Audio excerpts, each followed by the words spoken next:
Pennsylvania until 8:45 p.m.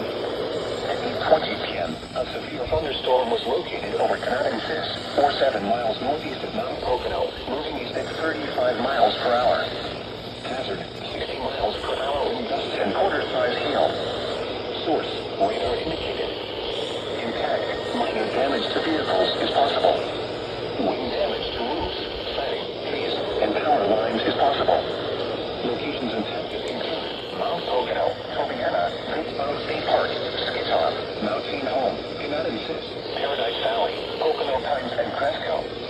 This includes Interstate 380 in Pennsylvania between mile markers 3 and 11.